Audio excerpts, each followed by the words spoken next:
السلام عليكم، اهلا بيكم يا جماعه في قناتكم ام بي ستوديو. موضوع الفيديو بتاع النهارده موضوع بسيط ان شاء الله. هنتكلم عن ازاي نعمل نغمه للموبايل الايفون، وتكون النغمه دي من اي ساوند تراك موجود على التليفون بتاعنا، مش الرنات اللي هي بتنزل مع التليفون في الاساس. الموضوع هيتعمل بخطوات بسيطه. هيكون اساسه ان احنا هيكون طبعا عندنا ساوند تراكس موجوده على التليفون، دي هتكون موجودة من خلال ان احنا بننقلها من الاي تيونز ابلكيشن. بعد كده بندخل على التليفون بتاعنا ونروح دايركت على برنامج اسمه جراج باند. لو مش موجود بتنزلوه من على الاب ستور. نفتح البرنامج وندخل على كرييت سونج، وبعد كده ندخل على الاوبشن بتاع او الاختيار بتاع اوديو ريكوردر.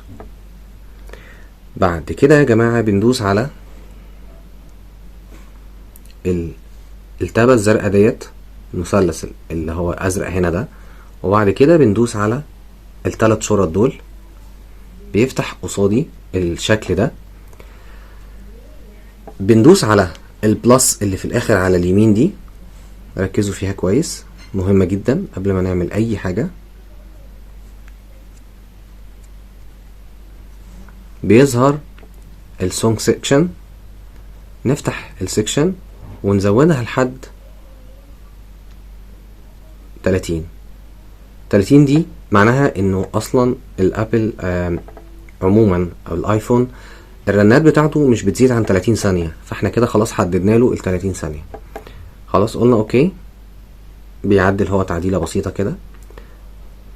بعد كده بنيجي على السيركل ديت، بعد كده بندوس على ميوزك، بعد كده بنختار الأغنية اللي احنا عايزينها ونشدها كده كده كده كده، تيجي معانا على طول.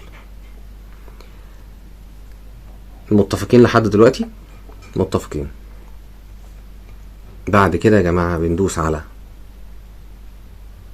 السهم ده، بعد كده بندوس على ماي سونجز، بعد كده بنروح لماي سونجز اللي هو كريتها ديت، اسف، ندوس عليها دوسة طويلة، وبعد كده نعمل شير، وبعد كده نعمل رينج تون، كده نعمل كونتينيو. هو طبعا بيقول ايه؟ ان انا ما بعملش اي نغمة اكتر من 30 ثانية. بعد كده نسميها باسمها الجو جميل بتاعت عمرو دياب، وبعد كده نقول له اكسبورت، بيعمل الاكسبورتنج از رينج تون. نقول له اوكي، نخرج خالص، نروح للسيتنج ونروح للساوندز ونروح للرينج تون بتاعتنا. هنلاقي هنا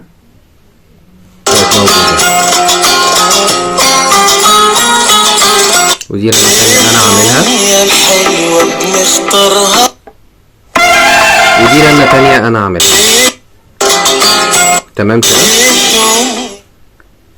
ده كان فيديو بسيط بيشرح ازاي احنا نقدر نعمل رنة للموبايل الايفون بمنتهى السهولة من على التليفون، بدون اللجوء لاي برامج خارجية خالص الا برنامج الاي تيونز، وده الحاجة الوحيدة اللي بنلجأ لها عشان ندخل اي ساوند تراك على التليفون بتاعنا. اتمنى يكون الفيديو عجبكم، مفيد ليكم. ان شاء الله هيبقى فيه سلسلة فيديوهات كتيرة عن الموبايل الايفون، هسميها ان شاء الله تيبس اند تريكس. هتبقى فيها حاجات بسيطة قوي كده، هقدر اقول لكم فيها الحاجات اللي انا وصلت لها من خلال التجربة العملية. مستني ان انتوا تعملوا لايك للفيديو، تعملوا سبسكرايب للقناة، وتعملوا شير للفيديو عشان الفيديو يوصل لكل الناس، وكل حاجة موجودة في القناة توصل لكل الناس.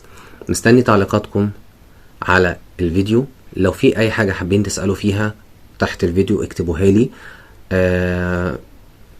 اعتذر لو في حاجة نسيت اقولها في كلامي او ما كنتش موفق فيها، سامحوني عليها. ان شاء الله باذن الله القادم افضل في الفيديوهات الجاية، واشوفكم على خير، والسلام عليكم ورحمة الله وبركاته.